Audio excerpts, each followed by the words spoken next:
اگر میاں بیوی خوش ہوں گے تو گھر خوش ہوگا، دو خاندان خوش ہوں گے، رشتہ داری کے اندر حسن پیدا ہو جائے گا۔ لیکن اگر میاں اور بیوی کے باہم تعلق ٹھیک نہیں ہوں گے تو گھر برباد ہو جائے گا، اولاد کی تربیت خراب ہو جائے گی، دو خاندان برباد ہو جائیں گے، رشتہ داری کا تعلق کمزور ہو جائے گا۔ تو شریعت اسلامیہ نے اس کی سخت تلقین کی۔ ایک صحابی نے عرض کی، حضور بیوی کا حق کیا ہے؟ ما حق المرأة علی الزوج، عورت کا حق خامد کے اوپر کیا ہے؟ تو حضور علیہ السلام نے فرمایا کہ جو آپ کھائے وہ اس کو کھلائے۔ یعنی یہ نہیں ہے کہ میاں اور بیوی کے کھانے میں اور ان کی غذا میں فرق ہو، جس طرح کا کھانا خود کھائے اس طرح کا اپنی بیوی کو کھلائے۔ اور دوسرا فرمایا کہ جس طرح کا خود لباس پہنے اس طرح کا اپنی بیوی کو لباس پہنائے۔ تیسرا حق حضور علیہ السلام نے یہ بیان فرمایا کہ تو اس کے چہرے پہ نہ مارے، گھر میں 100 شکر رنجی ہو جاتی ہے، ولا یضرب بالوجہ، چہرے پہ نہ مارے۔ آقا کریم علیہ السلام نے فرمایا لا تضربوا اماء اللہ، اللہ کی لونڈیوں کو مارو نہ، منع فرمایا گیا۔ بعض مرد اپنی حاکمیت جگانے کے لیے، اپنے تغلب کو ظاہر کرنے کے لیے عورت پر تشدد کرتے ہیں اور سمجھتے ہیں کہ یہ ہم نے بڑی بہادری کی ہے۔ یہ کوئی اچھا کام نہیں ہے وہ جو اس نے کیا ہے، شریعت نے روکا ہے، منع کیا ہے۔ عورت مارنے سے درست نہیں ہوگی بلکہ معاملہ اور خراب ہو جائے گا۔ عورت کے بارے میں حضور نے ارشاد فرمایا یہ ٹیڑھی پسلی سے پیدا کی گئی ہے، اگر اس کو بالکل سیدھا کرنا چاہو گے تو یہ ٹوٹ جائے گی، اور اگر تم جو ہے وہ کوشش نہیں کرو گے تو ٹیڑھی کی ٹیڑھی رہے گی۔ اس لیے اس کی اصلاح کی کوشش بھی کرو، لیکن یہ تصور کہ بالکل درست ہو جائے۔ عورت کی کچھ چیزیں عورت کا حسن ہے۔ اللہ تعالیٰ نے قرآن مجید کے اندر ارشاد فرمایا کہ وہ لوگ جو محسن اور غافل عورتوں کے اوپر تہمت لگاتے ہیں، تو محسنات الغافلات، اللہ تعالیٰ جل شانہ نے یہ عورت کا حسن شمار کیا ہے، عورت کی خوبی بیان فرمائی ہے، غافل ہونا۔ مرد بڑا زمانے ساز ہو تو یہ اس کا حسن ہے، لیکن عورت بھولی بالی ہو، صرف امور خانہ داری کو جانتی ہو، باہر کے معاملات کو نہ جانتی ہو، یہ عورت کا حسن ہے۔ تو یہ لازمی نہیں ہے کہ عورت بھی مرد کی طرح تیز ہو۔ آج جس معاشرے میں ہم جی رہے ہیں، آج عورت کو مردوں کے مقابل کھڑا کر دیا گیا اور وہ گھر کے کام کو بوجھ سمجھتی ہے، اور ہوٹل کے اندر کتنے کتنے لوگوں کو کھانا کھلا رہی ہے۔ گھر میں کہتے ہیں میرے ساتھ ظلم ہو رہا ہے، یہ ہوسٹس بھرتی ہو گئی ہے تو 400 جو ہے وہ مسافروں کو جو ہے وہ پانی پیش کر رہی ہے، اور کتنے لوگوں کی بھوکی نظروں کا شکار ہو رہی ہے، ہر کوئی اپنی خواہش کے مطابق اس سے بات کر رہا ہے، تو وہ اتنے لوگوں کی خدمت کر رہی ہے، یہ ظلم نہیں ہے؟ اور گھر میں 10 بچوں کا کھانا پکائے اور اپنے خامد کے باپ کا اور اس کی ماں کا کھانا پکائے اور ان کی خدمت کرے تو سارے چیخ اٹھتے ہیں یہ ظلم ہو گیا، ادھر 300 اور 400 لوگوں کی خدمت کر رہی ہے، یہ عجیب سا ماحول ہے۔ تو عورت کی کچھ چیزیں جو ہیں وہ اس کا حسن ہے، اور وہی اس کی زندگی کا نکھار ہے، اور وہی اس کی خوبی ہے۔ تو اللہ تعالیٰ نے قرآن مجید کے اندر غافلات کا لفظ عورت کی خوبیوں کو شمار کرتے ہوئے بیان فرمایا۔ تو یہ چونکہ پسلی ٹیڑھی رہے تو پسلی کے ٹیڑھا ہونے میں بھی ایک حسن ہے، اگر سیدھی ہو جائے تو حسن زائل ہو جائے گا، اس لیے فرمایا کہ یہ ٹیڑھی پسلی سے پیدا کی گئی ہے تو یہ بالکل سیدھی بھی نہیں ہو سکتی ہے، اس کی ناقص العقل ہے، اس کے اندر کچھ کمی ہے۔ اور ایک موقع پہ حضور نے ارشاد فرمایا اگر اس کی کچھ عادتیں تمہیں ناپسند ہیں تو کچھ ایسی عادتیں بھی تو ہوں گی جو تمہیں پسند ہوں گی۔ یعنی ساری عادتیں دیکھو نا، مجموعی طور پہ دیکھنا ہے، وہ تمہاری کتنی خدمت کرتی ہے، ماں باپ کو چھوڑ کے آئی ہے، بہن بھائیوں کو چھوڑ کے آئی ہے، تم سے پہلے اٹھتی ہے، تمہارے بعد سوتی ہے۔ اور کبھی کبھار ایسا ہوتا ہے کہ میاں بیوی اکٹھے کہیں گئے ہوتے ہیں تو راستے کے اندر دونوں آ رہے ہیں، بچہ بیوی نے اٹھایا ہوا ہے جبکہ طاقتور مرد ہے، اور پھر جب واپس گھر پہنچتے ہیں تو خاوند کہتا ہے کہ جلدی جلدی پانی بناؤ، اور وہ کبھی برف توڑ رہی ہے، کبھی چینی ملا کے پانی تیار کر رہی ہے، اور پھر سب سے پہلے خاوند کو دیتی ہے، بچتا ہے تو خود پیتی ہے۔ کمزور بھی بیوی ہے، دونوں ایک طرح کی دھوپ میں چل کے آئے ہیں، بچہ بھی بیوی نے اٹھایا ہوا تھا، اور آ کے خاوند بیوی کو کہتا ہے کہ یہ کام تو کر، لیکن پھر بھی اس کی زبان پہ شکوہ نہیں آتا۔ اس کو کہتا تم پانی تیار کرو، پانی پیتا کہتا اب کھانا پکاؤ۔ اس گرمی میں پھر بیوی باورچی خانے میں چلی جاتی، کھانا پکا کے آدھے گھنٹے کے بعد پھر مرد کے سامنے رکھتی ہے، وہ کھاتا ہے، کھا کے پھر کہتا ٹانگیں دباؤ۔ عورت شکوانی کرتی کہ عجیب بات ہے تیرے ساتھ میں بھی اسی طرح تھکی ہوں، میں نے بچہ بھی اٹھایا ہوا تھا، میں نے پھر پانی تیار کیا، اب کھانا سخت گرمی میں بنایا۔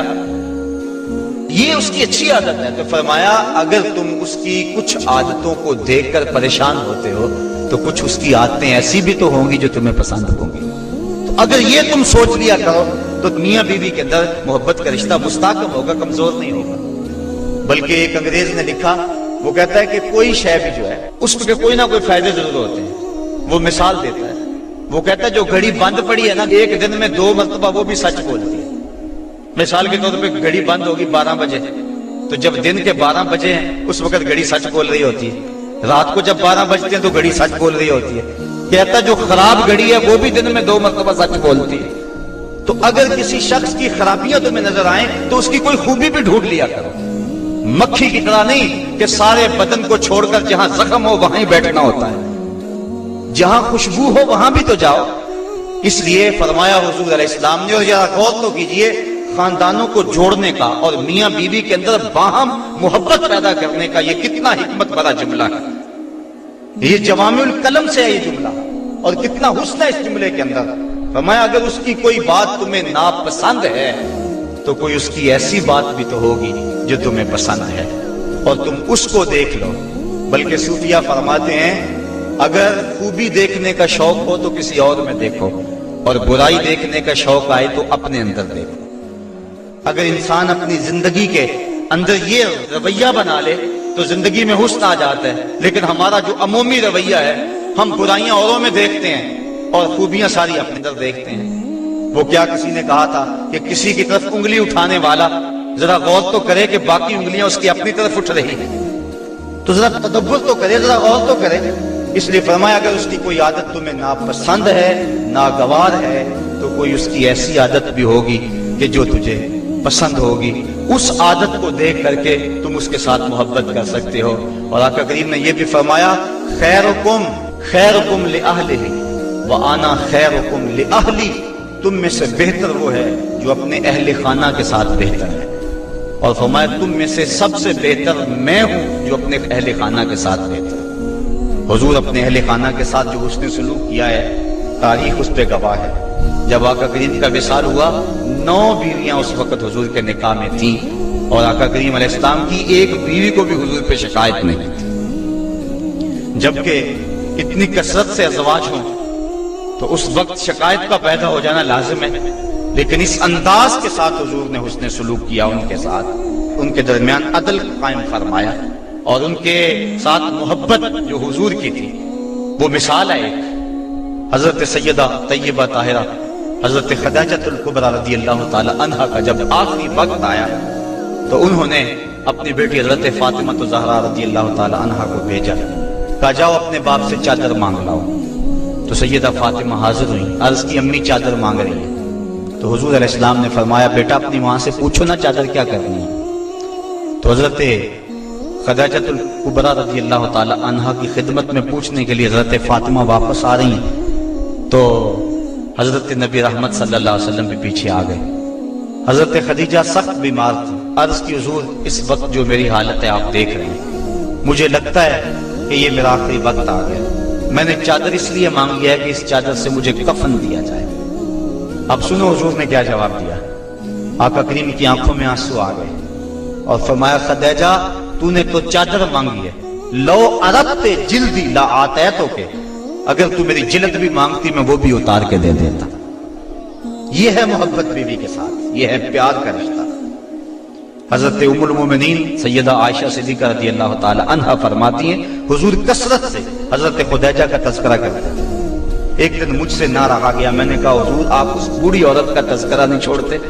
تو حضور نے فرمایا عائشہ مجھے خدیجہ کے بارے تکلیف نہ دو، جب پورے مکے نے میرا انکار کیا تھا اس نے میرا اقرار کیا تھا۔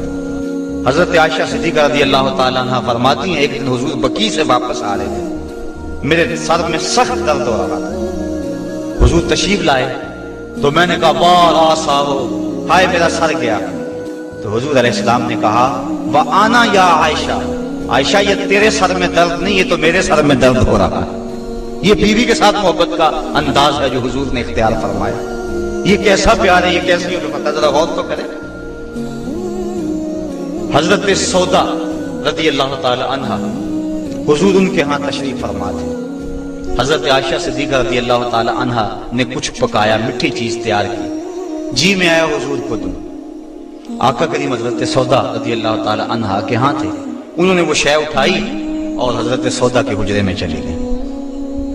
وہ چیز رکھی، کھانا شروع کیا، حضور بھی تناول کر رہے ہیں، حضرت عائشہ رضی اللہ تعالی عنہ بھی تناول کر رہے ہیں، لیکن حضرت سودا نہیں لے رہے۔ ان کے دل میں یہ بات آ گئی کہ میری باری تھی اور یہ کھانا تیار کر کے ادھر لے آئی ہیں، اس لیے وہ نہیں کھا رہے۔ تو حضرت عائشہ صدیقہ رضی اللہ تعالی عنہا نے اس حلوے یا اس کھیر سے انگلی کے ساتھ تھوڑی سی چیز لگائی، حضرت سودا کے رخسار پہ مل دی۔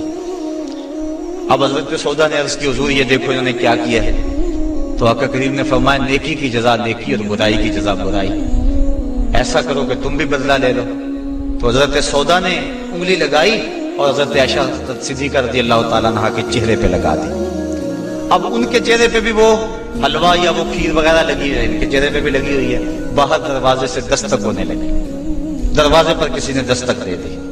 اب حضور تشریف لے گئے، دیکھا تو حضرت عمر فاروق کھڑے تھے، ابھی غالباً حجاب کی آیتیں نہیں اتری تھی۔ تو حضور جلدی جلدی آئے، فرمایا منہ دھو لو عمر آ رہے ہیں۔